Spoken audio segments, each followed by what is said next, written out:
వాళ్ళతోని పెట్టుకుంటే మీకు మాట ఇచ్చి మోసం చేస్తే తప్పకుండా బండకేసి కొడతామని ఆరుమూరు ఈ ప్రాంత రైతులు నిరూపించారు. అదేవిధంగా 2019లో ఒక గుండాయన మీకు బాండ్ పేపర్ రాసిచ్చాడు.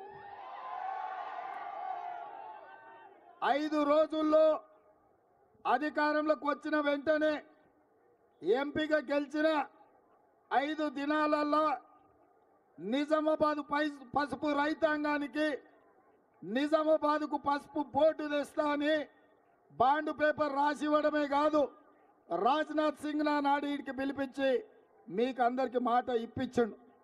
రామ్ మాధవ్ గారిని ఈ ప్రాంతానికి ఆహ్వానించి రామ్ మాధవ్ గారి చేత కూడా మీకు మాట ఇచ్చిండ్రు. మీరు అనుకున్నాడు మావాడే మా బిడ్డనే పసుపు బోర్డు ఇప్పిస్తా అంటున్నాడు కదా, పసుపు రైతాంగాన్ని ఆదుకుంటా అంటున్నాడు కదా, అందుకే కవితను బండకేసి కొట్టి ఈ గుండును పార్లమెంటుకు మీరు పంపించింది. నేను ఇవాళ మా ఆర్మూరు యువకుల్ని నేను అడుగుతున్నా, 5 ఏళ్ళు అయిపోయింది, మోడీ ప్రధానమంత్రి అయి 10 ఏళ్ళు అయిపోయింది, మళ్ళా ప్రధానమంత్రి గారు వచ్చి ఇప్పుడు మళ్ళా గుండును గెలిపించండి నేను మీకు పసుపు బోర్డు ఇస్తా అంటున్నాడు. నేను అడుగుతున్నా, ఇదే ఒకవేళ గుజరాత్లో మాట ఇచ్చుంటే, ఇదే ఒకవేళ ఉత్తరప్రదేశ్లో మాట ఇచ్చుంటే ఇవాళ నరేంద్ర మోడీ గారు ఇట్లనే వాయిదాలు వేసుకుంటా 10 సంవత్సరాలు వాయిదా పెడుతుండేనా? ఇవాళ మన ప్రాంతమన్నా మన రైతులన్నా లెక్కలేని తనం వల్లనే ఎన్నిసార్లైనా వీళ్ళను వంచవచ్చు, మోసం చెయ్యొచ్చు, ఎప్పటికైనా వీళ్ళని నమ్మించి గొంతు కొయ్యొచ్చు అని ఇవాళ నరేంద్ర మోడీ గారు ధర్మపురి అరవింద్ గారు అనుకుంటున్నారు. అందుకే నేను అడుగుతున్న మిత్రులారా, ఈరోజు మీరు మొన్న జరిగిన శాసనసభ ఎన్నికల్లో అయినా ఈ ఆర్మూరు నుంచి మీకు శనిలాగా పట్టిన ఆ జీవన్ రెడ్డిని, వాడు నకిలీ జీవన్, నికార్సైన జీవన్ అన్న ఇక్కడున్నారు.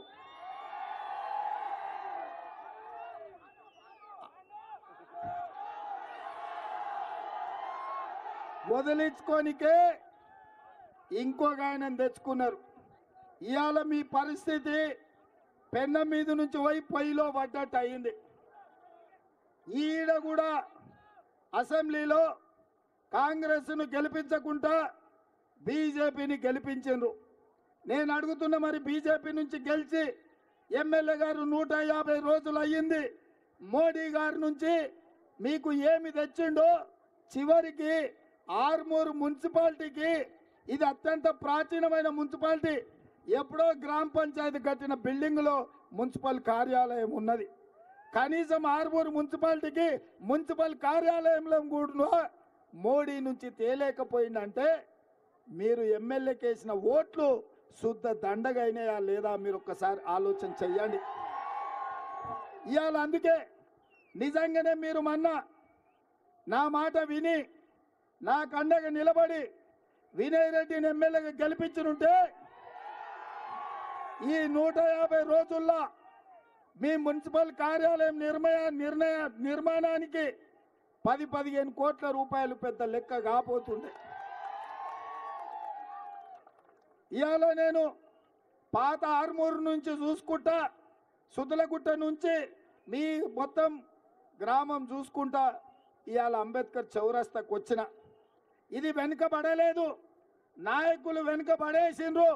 ఆర్మూరును అభివృద్ధి చేయడానికి అవకాశం ఉంది, కానీ ఇక్కడ ఎన్నికైన నాయకులు ఆర్టీసీ ల్యాండ్లో మల్టీప్లెక్స్లు కట్టుకున్నాడు ఒకడు, ఇతర దేశాలలో వ్యాపారాలు చేసుకున్నట్టు ఆయన ఇంకొక ఆయన. అందుకే ఇవాళ వాస్తవంగా మీ తరపున మీ సమస్యల మీద మాట్లాడేటోళ్ళు, మీ సమస్యల మీద కొట్లాడేటోళ్ళు, మీ ఆత్మగౌరవాన్ని నిలబెట్టేటోళ్ళు ఆర్మూరులో ఎమ్మెల్యే లేడు, నిజామాబాద్కు ఎంపీగా లేడు. ఇవాళ ఎంపీకి నిలబడ్డోళ్ళు అంటున్నారు, అయ్యా మేము రైతుల సమస్యలకు కొట్లాడతాం, మేము రైతు సమస్యలను పరిష్కరిస్తామని. నేను అంటున్నా, మీకు చెప్తున్నా, వాడెవడో రైతు గురించి చదువుకోవాలి పుస్తకంలో, కానీ మా జీవనాన్న సొంతంగా ఆయన్నే రైతు కష్టం ఏందో తెలుసు. వ్యవసాయం ఎట్లుంటుందో చేసేటోడు 40 ఏళ్ళు ఏ పదవి ఉన్నా చీకటి పడే వరకు ఇంటికి చేరుకొని వ్యవసాయ పొలంలో పనులు చూసుకొని ప్రజలకు ఆదర్శంగా ఉండే ఆదర్శ రైతే మన పెద్దలు టి జీవన్ రెడ్డి గారు. ఇవాళ రైతు వ్యతిరేక నల్ల చట్టాలు చేస్తే హర్యానా పంజాబ్ నుంచి లక్షలాది మంది రైతులు ఢిల్లీ సరిహద్దులో మోరించి నరేంద్ర మోడీని మెడలు వంచి రైతు వ్యతిరేక నల్ల చట్టాలు వెనక్కి తీసుకునేటట్టు చేసి రైతులకు క్షమాపణ చెప్పించిన పౌరుషం హర్యానా పంజాబ్ రైతులది. ఆ స్ఫూర్తి తెలంగాణ రాష్ట్రంలో ఏ రైతులకైతే ఉందంటే అది ఈ ప్రాంతం ఆర్మూరు, ఈ ప్రాంతంలో మీ నిజామాబాద్ ప్రాంతంలో హర్యానా పంజాబ్ రైతులకు ఎట్లయితే ఆత్మ గౌరవం కోసం ఆఖరి శ్వాస వరకు కొట్లాడతారో ఈ ఆర్మూరు ప్రాంత రైతులు కూడా అదే పౌరుషంతో కొట్లాడే వాళ్ళు. అందుకే ఇవాళ మీకందరికీ నేను ఒక్క మాట చెప్పదలుచుకున్నా. మీ సమస్యలు పరిష్కరించాలన్నా, మీ పసుపు బోర్డు మీకు రావాలన్నా, మీ చక్కెర కర్మాగారం తొందరలోనే తెరుచుకోవాలన్నా పెద్దలు జీవన్ రెడ్డి గారు పార్లమెంటుకు ఎన్నిక కావాలి. ఆల్రెడీ శ్రీధర్ బాబు గారు జీవన్ రెడ్డి గారి నేతృత్వంలో సుదర్శన్ రెడ్డి గారితో సహా కలిపి మంత్రివర్గ ఉపసంఘాన్ని వేసి చక్కెర కర్మాగారాన్ని తెరవడానికి ఇవాళ 42 కోట్ల రూపాయలు బ్యాంకుకు చెల్లించి ఎన్నికల కోడైన ఎంబడే మీ ప్రాంతంలో ఉండే చక్కెర రైతులను, చెరుకు రైతులను ఆదుకునే బాధ్యత మన ప్రభుత్వం తీసుకున్నది. ఇవాళ ఇక్కడ పండించే ఎర్రజొన్నలు కానీ, ఇక్కడ పండించే మొక్కజొన్నలు కానీ, సోయాబీన్ కానీ, మీరు పండించే వడ్లు కానీ గిట్టుబాటు ధరతో పాటు 500 రూపాయల వడ్లకు బోనస్ ఇచ్చి కొనుగోలు చేసే బాధ్యత మాది. నిన్న మన చంద్రశేఖరరావు అన్నాడు రైతు బంధు పడతలేదు, రైతు బంధు వస్తలేదు అని. నేను చెప్పిన మే 9 తారీఖు లోపల రైతు బంధు వేసే బాధ్యత నాది. రైతు బంధు వేస్తా, అమరవీరుల స్తూపం దగ్గర 9 తారీఖు లోపల వేయకపోతే నేను ముక్కు నేలకు రాస్తా, వేస్తే నువ్వు రాస్తావా అని సవాలు విసిరిన.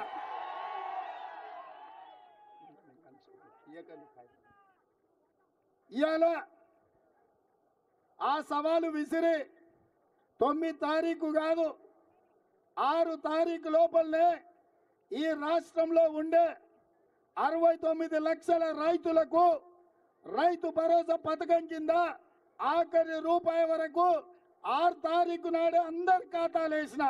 ఇవాళ చంద్రశేఖరరావు నేను అడుగుతున్నా, నీకు సిగ్గుమానం ఉంటే రా అమరవీరుల స్తూపం దగ్గరికి, లేకపోతే ఆర్మూరు అంబేద్కర్ చౌరస్తలకు రా. సవాలు విసురుడు కాదు, సవాళ్లు స్వీకరించే దమ్ముండాలి కేసీఆర్. ఇవాళ మొత్తం రాష్ట్రంలో ఉండే 69 లక్షల మందికి రైతు భరోసా పథకంలో అందరికీ నిధులేసిన ఏ రైతు ఖాతాలైనా మీరు పోయి చూడండి.